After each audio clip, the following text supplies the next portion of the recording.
And the first talk is going to be given by Professor Cristiano Matos from Mackenzie, and the title is Cross-Processing Photonic Crystal Fiber with Application to Sensing.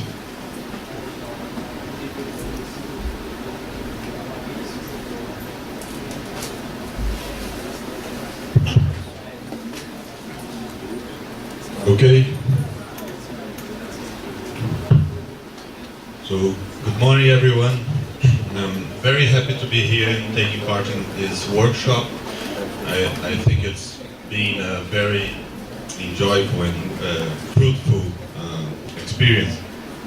So, I'm going to talk today about post-processed photonic crystal fibers, that the area that I have invested most of my time in the last 5 to 7 years, say. And I was asked to talk about specifically about sensing, since I am in a sensing section. So that's I concentrated what I'll talk about in the sensing applications. Even though we do work with post-processed fibers for many different applications. So a few words about where I come from.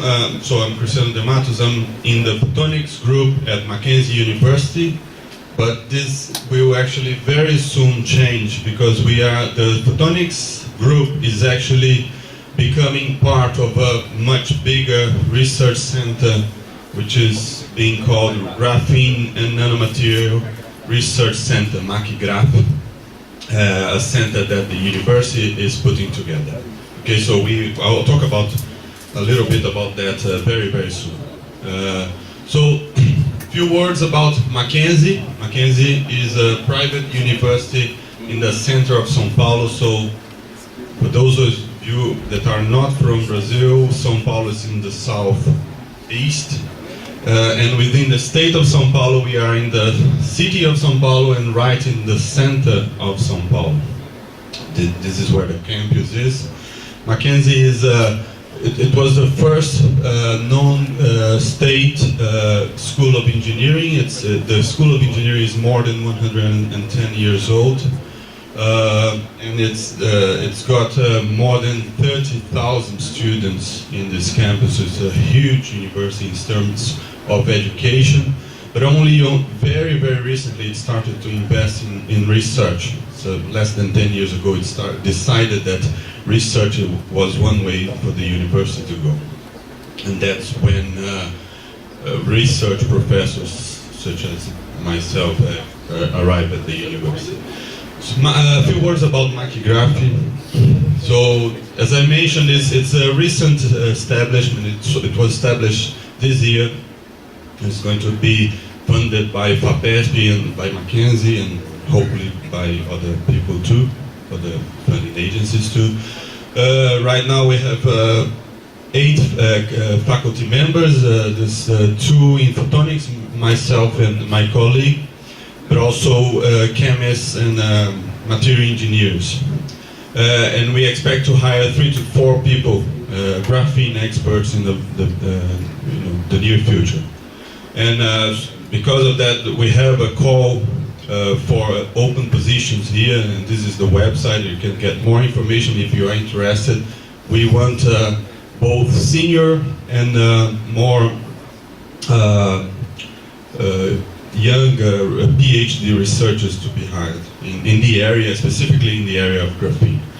Okay, so we have a visiting professor, which is Antônio Hélio de Castro Neto, which is the head of the graphene research lab, research center in Singapore. He's going to be visiting us many times for the next 5 years.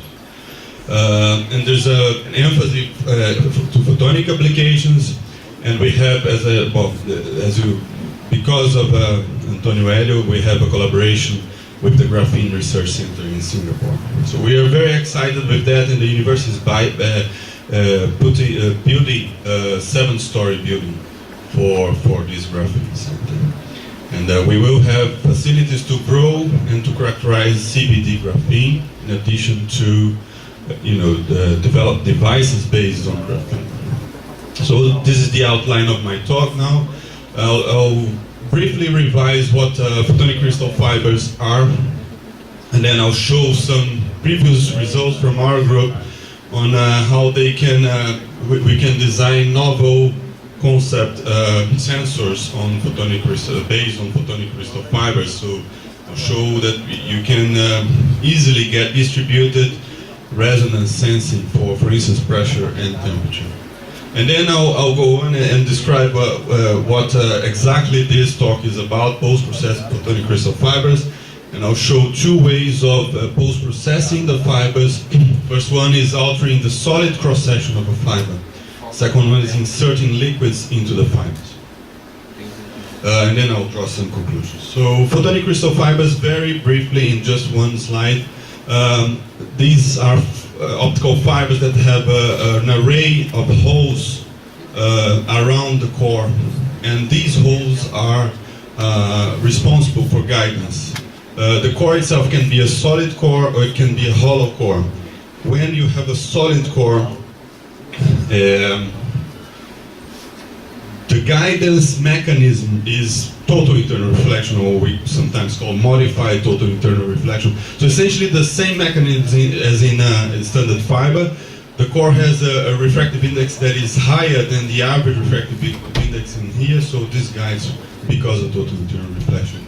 But the thing changes a lot when you have a hollow core fiber, and for hollow core fibers you have quite a few mechanisms. So in a hollow core fiber you can see that the index of the core is lower than the index of the cladding, so there's no total internal reflection. But there are a few ways you can get guidance in a fiber like this. The first one is photonic band gap. So if interference and diffraction in this array here is such that you have destructive interference that for light leaving the core, then it gets trapped into the core. The other one is anti-resonance. This is a weak way of guiding, but essentially the first ring of holes, the first ring of glass in here, if it's thick enough, you can get interference from the first phase and the second phase, and the light will be more confined in the core if it's in anti-resonance with this thickness here. And then there's another mechanism that I will not go into details in which there's no resonance. It's just you launch light into the core, and it's very weakly coupled to the cladding, so light guides into the core. But I'm mostly interested in these two mechanisms, guidance mechanisms in here, because they are resonant. This means that the periodicity in the fiber structure is very important. So if in a way you change the periodicity, you will change the spectrum that is being transmitted. And that's what we can take advantage on to demonstrate sensors, distributed sensors. So this is a work earlier, like 3 years ago. And the idea was to have a hollow core fiber. And this hollow core fiber presented some guidance due to anti-resonance. And then by following the transmission window, by measuring the amount of power in the transmission window as a function of pressure, we could see that when you applied pressure externally to a section of the fiber, we saw that the attenuation would increase. So you could, by pressuring from outside, you could measure the pressure just by monitoring the power transmitted. Okay, and in this case, you can see that the pressure sensing, the pressure has to be in the hundreds of kilogram force per centimeter squared region. But if you pressurize the fiber from the inside, remember that the fiber has many holes, so if you insert the pressure into the holes, then it's much more sensitive. So like units of kilogram force per centimeter squared can be sensed. The other thing we realize is that the transmission, the birefringence of the fiber change. So if we monitor the two transmission across the two polarization axes here, we could see that you got coupling between one of the axes to the other. So this is 0 kilogram force, 1, 2, and 3. Sorry, and 2 and 5. And you could see that in the beginning we launch light only in axis 1, and then as we pressurize, you get some more and more light into axis 2. So all of that can be exploited for for sensing. The other thing, very similar thing we've done was we used a photonic band gap fiber. So this fiber guides due to the photonic band gap, and it's all solid. All these small dots here you see, they are germanium doped rods around the core. And then if you heat it, of course, the index will change, the index of the whole structure will change. And if it changes, then you see that the band gap moves. So if you monitor this movement here, you have information, you have distributed information about the temperature in the fiber. Anyway, this is things that we've done in the past. What we are interested now is post-processed photonic crystal fibers. So what is post-processing? In a global way, post-processing is a way of changing the guidance properties locally by altering the fiber after fabrication. And in the case of this talk, we are doing that to improve the sensing capability locally. And I'll show two types of post-processing. In the first one, we alter the solid cross-section of the fiber. So remember, the fiber has many holes. If we change the arrangement of these holes locally, then we change the guidance properties. The most standard way of doing some altering the cross-section is tapering. So you heat the fiber here and you pull it while the glass is soft, so you change the profile. That's not what we will be doing, but this is the most standard way. The other thing is liquid filling. So again, because you have many holes, you can insert liquids or polymers into the holes, and then the guidance properties will be different. So I'll start with this one. So the idea is actually inspired by a work by people at Bath University, and what they've done was they pressurized the fiber. So see, this is a longitudinal cut of the fiber. In here, all the holes are closed, and in here they only closed, for instance, this hole here. And then you pressurize, you increase the internal pressure in the holes, and then you heat it. So this is like glass blowing, right? You increase the pressure, you heat it, and the glass, the air volume inside changes. But it will increase in these holes that are opened here, but it will decrease, and the hole can even collapse when the input of the hole is closed. So they've done that, and they've demonstrated changes in the cross-sectional profile of the fibers, many different ways of achieving ring cores or elongated cores or whatever, or twin cores and things like that. So we've adapted this method to generate a modal Mach Zehnder inside in a fiber, very compact one. So what we do is we start with a fiber that is like that. It has a solid core, and then we take this hole here and we block it in the inside, and then we apply heat and pressure, and we end up with this sort of longitudinal profile. So it's a solid core here again, but in here we've collapsed this hole here. So what happens to light that is propagating along the fiber is it finds this channel here as being single mode, and in here the fiber suddenly turns into multi-mode, and this you end up exciting different modes in here, and you have interference between the modes.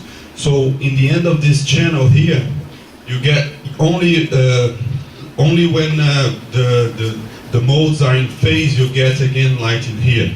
So you turn your fiber into a Mach Zehnder interferometer, and the size of that is like 500, 400 microns, very compact. So as in any interferometer, you see this is the spectrum and this is transmission. So you see the periodicity, which is due to the interference, and this is for two different lengths of collapsed hole. So what we've done was we tuned this one of these only one of, we look at one of these transmission maximum here, and we tune it with temperature, and you see that it's sensitive to temperature. Okay, so it has, of course, applications as temperature sensors, but maybe, and we haven't characterized that, it can be sensitive to strain or to pressure, and there's a lot of opportunity there to demonstrate different very compact sensors. The other thing I am going to talk about is liquid filled PCFs. So the idea is, for instance, what is a liquid core photonic crystal fiber? You start with a hollow core photonic crystal fiber, and then you insert liquid. And then the refractive index profile, as I mentioned, is like that. So here is solid glass, so the refractive index is higher. Here it's a mixture between glass and air, so it's a lower profile. And then this is just air, so this is the lowest refractive index possible. So what you do then is you put liquid into the core only, and then you get a profile like that, and this guides due to total internal reflection. So you now get guidance directly into the liquid, so it can interact in a very sensitive way to the liquid. And you can fill any hole, and this hole will become a core. Okay, so this is an example of what we've done with that. This is like a 15 centimeter fiber. We filled this with a colloidal suspension of cadmium selenite nanocrystals. So cadmium selenite emits in the red. In this case, well, it can emit anywhere depending on the side of the crystal. But in this case, it emitted red when it was excited in the blue.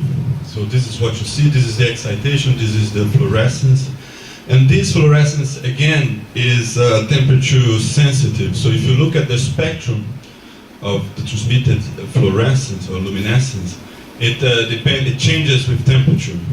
And again, monitoring this peak here, you can build a temperature sensor. So the last thing I'll show is selectively filling one hole of the PCF. And in this case, what we've done is pretty much we reproduced the first experiment I showed you when we collapse one hole next to the solid core, and we build a Mackenzie interferometer with that. But in this case, we do not collapse any hole. What we do is we insert liquid into the hole next to the core, and this liquid is index matched to silica. So it means that, again, light sees this as a broader core. Okay. We've simulated that, and we see that the light is traveling along the core, and then it sees the field channel here, and then it starts bouncing back and forth from the solid core to the liquid and back and back again, and so on, with a certain periodicity. So again, we filled 1.8 millimeters of fiber with mineral oil, and then we vary temperature, and we see the spectrum changing, and this gives very, very sensitive response to temperature, so 5 nanometers per degree Celsius. Okay, and we saw in the lab that if we increase this length here, it becomes a lot more sensitive. So it's so sensitive that it's difficult for us to measure. Okay, and the other application is chemical sensing, because again, if you want to probe this material here, if you want to obtain the absorption spectrum or whatever of this liquid here, you can launch light into your core, and it will slowly and gradually interact with the liquid, and you will have information about the liquid. So this brings me to my conclusion, and I'll draw some perspectives too. So I hope I showed you that photonic crystal fibers can be custom designed for specific sensing applications. And in this case, we can have a distributed sensing, and we now have 2 projects in the lab, one for measuring temperature, one for measuring pressure, for the oil and for the energy industry, based on that. The concept that the fiber can be a distributed sensor itself, not relying on the traditional ways of sensing, such as Raman and Bridgman, so novel concepts. And then we can post-process a section of the fiber, and the post-processing is a flexible method to customize a section of the PCF. So the customized PCF would be then would show improved sensitivity to the external or even the internal if you insert what you want to measure inside the whole environment for discrete sensing. I just want to finish by acknowledging the research team that is directly involved in this research effort in Mackenzie. The people in blue here are current students or postdocs. The ones in black are former students or postdocs. And then acknowledge some of my collaborators and the financial support to this work. Thanks a lot.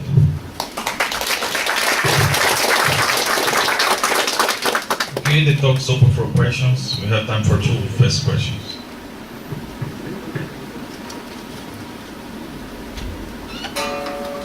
You said that you want to make a distributed sensor with PCF.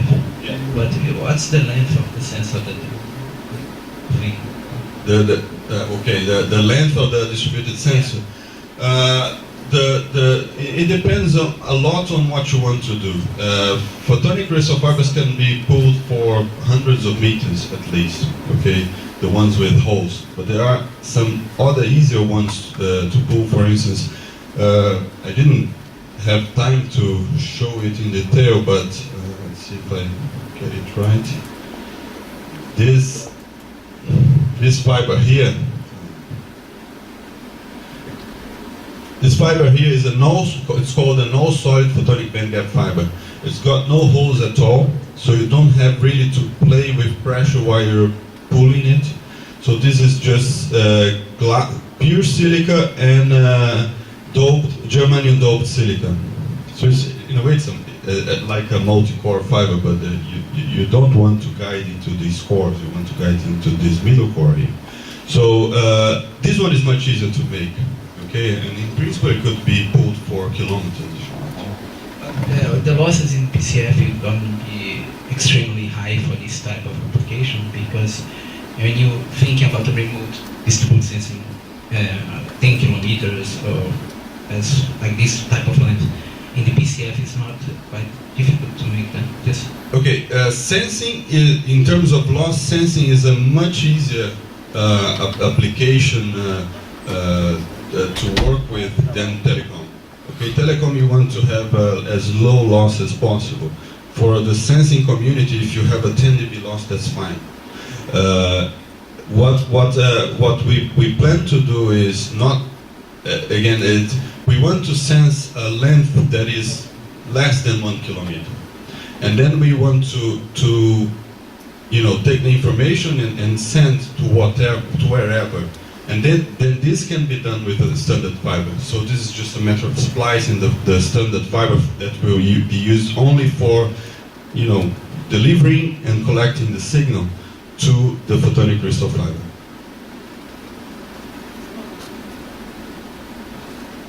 And just to let you know, there are PCF that has the loss of 0.2 dB per kilometer. So it's the same level of the traditional fiber. So there is no problem in this.